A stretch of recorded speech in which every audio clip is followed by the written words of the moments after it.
তারেক রহমান ক্ষমতায় আসার পরে মিষ্টি মিষ্টি আলাপ দিচ্ছেন, সুন্দর সুন্দর কথা বলছেন, রাকিব ভাই দেখা হলে বলেন যে আমরা এখন ভালো রাজনীতি ফলো করার চেষ্টা করছি।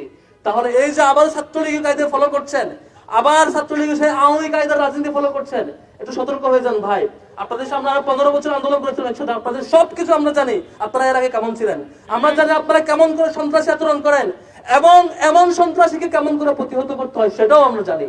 ছাত্রদলের ভাইরা, আপনারা 15 বছর মজলুম ছিলেন, আবার যদি জালেম হইতে চান, ছাত্রলীগ ঠিক যে কায়দায় শিক্ষার্থীদের টুপের মুখে পড়ে ক্যাম্পাস ছাড়া হয়েছে, আপনাদের তার চেয়ে ভয়াবহ পরিণতি ভোগ করতে হইতে পারে। আপনারা সতর্ক হয়ে যান। তারেক রহমান সাহেব গত কিছুদিন ধরে তারা বলছেন শিক্ষা ক্যাম্পাসগুলোকে তারা সংস্কার করতে চায়, ভালো পথে রাখতে চায়। শিক্ষা মন্ত্রণালয়ের সব সম্মানিত মন্ত্রী, মাননীয় মন্ত্রী, তিনি বারবার বলছেন ক্যাম্পাসে ভালো পরিবেশ আনতে চায়। যদি আপনাদের দলীয় গুন্ডা বাহিনীকে নিয়ন্ত্রণ না করেন আর এইভাবে সন্ত্রাস আর চাঁদাবাজ আর লুণ্ঠনে ব্যস্ত রাখেন, শিক্ষার ক্যাম্পাস, এই সুন্দর ক্যাম্পাস কখনো ফিরে আনতে পারবেন না। বরং শুধু ছাত্রদল ডুববে না, বিএনপি কে সতর্ক করব, আপনাদের সুপিরিয়র প্ল্যাটফর্ম যে বিএনপি সহ তার চূড়ান্ত পরিণতির দিকে যাচ্ছে। একমাত্র দায়ী থাকবে ছাত্রদল। কালকে ঘটনা একটু খুলে বলা দরকার। কালকে ছাত্রদল কি পরিকল্পনা ছিল, কতটুকু পেরেছে আপনাদের কাছে ক্লিয়ার করা দরকার। এখানে ছাত্রদল গতকালকে সশস্ত্র হামলা করার পর যখন আমরা প্রশাসনকে ইনফর্ম করলাম যে আপনারা শিক্ষার্থীদেরকে উদ্ধার করেন, আপনারা শিক্ষার্থীদেরকে নিরাপদ পরিবেশ দিতে নিশ্চিত করেন, প্রশাসন বাইরে নীরব ভূমিকা ছিল, সাংবাদিকদেরকে ঢুকতে দেওয়া হয় নাই। রুমে রুমে যে সশস্ত্র হামলা করে শিক্ষার্থীদেরকে আহত করেছে। শেষ পর্যন্ত এই ঘটনা চাপা দেওয়ার জন্য তারা একটা পরিকল্পনা করলো কি, একজন শিক্ষার্থীকে টার্গেট করলো, হিন্দু শিক্ষার্থী, তাকে ধরে রক কেটে দিয়ে তারপর সাংবাদিকদেরকে নিয়ে এসে ঘটনা চাপাবে যে শিবির রক কাটছে অমুক শিক্ষার্থীর। এই ঘটনার নাটক মঞ্চায়ন করবে।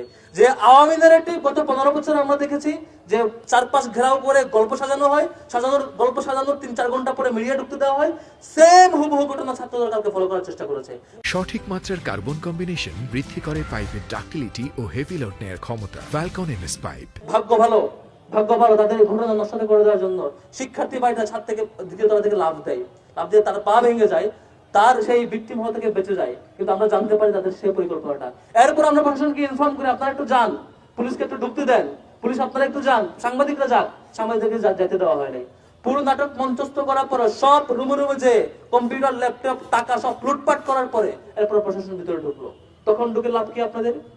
এরপরে পরিকল্পনা করলো এবার তারা তাদের ব্যবহৃত অস্ত্র শিক্ষার্থীদের রুমে রাখবে, শিক্ষার্থীদের বেডে রাখবে, শিক্ষার্থীদের লাগেজে রাখবে, রেখে তারা দেখাবে সাংবাদিকদেরকে এই হচ্ছে অমুক রুমে অস্ত্র ছিল। তাহলে এতক্ষণ ঢুকতে দেন নাই কেন? 3-4 ঘন্টা বন্ধ ছিল কেন? তাদের উপর আক্রমণ করার পরে টানা সাংবাদিক এবং পুলিশরা চারপাশে ঘেরাও ছিল, দাঁড়িয়ে ছিল, তাদেরকে ঢুকতে দেন নাই। এই যে তারেক রহমান ক্ষমতায় আসার পরে মিষ্টি মিষ্টি আলাপ দিচ্ছেন, সুন্দর সুন্দর কথা বলছেন, রাকিব ভাই দেখা হলে বলেন যে আমরা এখন ভালো রাজনীতি ফলো করার চেষ্টা করছি। তাহলে এই যে আবার ছাত্রলীগের কায়দা ফলো করছেন, আবার ছাত্রলীগের সেই আওয়ামী কায়দার রাজনীতি ফলো করছেন, একটু সতর্ক হয়ে যান ভাই। আপনাদের সামনে আরো 15 বছর আন্দোলন করেছেন একসাথে, আপনাদের সবকিছু আমরা জানি আপনারা এর আগে কেমন ছিলেন, আমরা জানি আপনারা কেমন করে সন্ত্রাসী আচরণ করেন এবং এমন সন্ত্রাসীকে কেমন করে প্রতিহত করতে হয় সেটাও আমরা জানি। ভুলে যায় না ছাত্রলীগ আওয়ামী লীগ যখন ফ্যাসিবাদীর রুলে ছিল, সব প্রশাসন তার হাতে ছিল। ছাত্রলীগ মনে করছে শিক্ষার্থীদের আক্রমণ করে অনেক কিছু করে ফেলবে। তারা আমাদের নারী শিক্ষার্থীদেরও আক্রমণ করেছিল, হিন্দু শিক্ষার্থীদেরও আক্রমণ করেছিল, সাধারণ শিক্ষার্থীদেরও আক্রমণ করেছিল, শিবিরকে ক্রসফায়ার দিয়েছিল, মনে করেছিল তারা পারবে। ঢাকা বিশ্ববিদ্যালয় থেকে শুরু হয়েছে ছাত্রলীগের হল ছাড়া হওয়া, প্রত্যেকটা ক্যাম্পাসে 1 সপ্তাহের মধ্যে হল ছাড়া এবং ক্যাম্পাস ছাড়া হয়েছিল। এই পরিণতি আপনারা ভুলে যায় না ছাত্রদলের ভাইরা, আপনারা 15 বছর মজলুম ছিলেন। আবার যদি জালেম হইতে চান, ছাত্রলীগ ঠিক যে কায়দায় শিক্ষার্থীদের টুপের মুখে পড়ে ক্যাম্পাস ছাড়া হয়েছে, আপনাদের তার চেয়ে ভয়াবহ পরিণতি ভোগ করতে হইতে পারে। আপনারা সতর্ক হয়ে যান। ছাত্র শিবির আমরা খুব ভালো, যখন আমরা ভালো থাকি আমরা আপনাকে রেসপেক্ট করি, চলার চেষ্টা করি। যখন আপনারা অতিরিক্ত চাঁদাবাজি আর লুণ্ঠন করবেন, ভালো হওয়ার চেষ্টা করবেন না, কথা শুনবেন না, সঠিক পথে আসবেন না, শিক্ষার্থীদের জন্য কাজ করবেন না, এই লুটপাট আর লুণ্ঠনের কাজ করতে থাকবেন, খুন সন্ত্রাস ধর্ষণ চলতে থাকবে, আমরা আমাদের সেই ছাত্রলীগের বিরুদ্ধে যে ভূমিকা আমাদের ছিল, সন্ত্রাসের বিরুদ্ধে যে ভূমিকা ছিল, সেই ভূমিকা আবারও ফিরবো ইনশাআল্লাহ। তখন সেই আপনারা প্রতিহত আর করতে পারবেন না, আপনাদের পরিণতি ভয়াবহ হবে। তারেক রহমান সাহেব গত কিছুদিন ধরে তারা বলছেন শিক্ষা ক্যাম্পাসগুলোকে তারা সংস্কার করতে চায়, ভালো পথে রাখতে চায়। শিক্ষা মন্ত্রণালয়ের সব সম্মানিত মন্ত্রী, মাননীয় মন্ত্রী, তিনি বারবার বলছেন ক্যাম্পাসে ভালো পরিবেশ আনতে চায়। যদি আপনাদের দলীয় গুন্ডা বাহিনীকে নিয়ন্ত্রণ না করেন আর এইভাবে সন্ত্রাস আর চাঁদাবাজ আর লুণ্ঠনে ব্যস্ত রাখেন, শিক্ষার ক্যাম্পাস, এই সুন্দর ক্যাম্পাস কখনো ফিরে আনতে পারবেন না। বরং শুধু ছাত্রদল ডুববে না, বিএনপি কে সতর্ক করব, আপনাদের সুপিরিয়র প্ল্যাটফর্ম যে বিএনপি সহ তার চূড়ান্ত পরিণতির দিকে যাচ্ছে। একমাত্র দায় থাকবে ছাত্রদল। আজকে কালকে ক্যাম্পাসে এটুকু এমনিতে হয় না, আপনি খোঁজ দেন চারপাশে যে এই যে চারপাশে এলাকা, প্রত্যেকটা জায়গায় তারা চাঁদাবাজি করে, প্রত্যেকটা জায়গায় তারা মাদকের অভয়ারণ্য নিশ্চিত করেছে। তারা এই যে মাদক চাষ, চাঁদাবাজ ক্যাম্পাসের চারপাশে, সাংবাদিকরা একটু ইনভেস্টিগেশন করেন না, আপনারা পাবেন চারপাশের এই চাঁদাবাজি এবং এই যে মাদকের যে ব্যবসা তারা চালাচ্ছে, এটা দিয়ে তারা চলে। তাদেরকে বহিষ্কার করা পুরো ক্যাম্পাস ছাড়ছে না, ক্যাম্পাসে তারা যাচ্ছে না।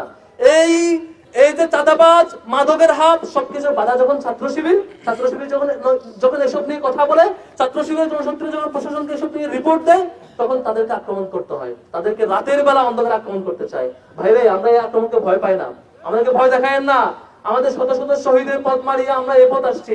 আমাদের শপথ, জুলাই পরবর্তী সময়ে কোন ক্যাম্পাসকে দখল হইতে দিব না কারো হাতে। ক্যাম্পাস থাকবে শিক্ষার্থীদের হাতে।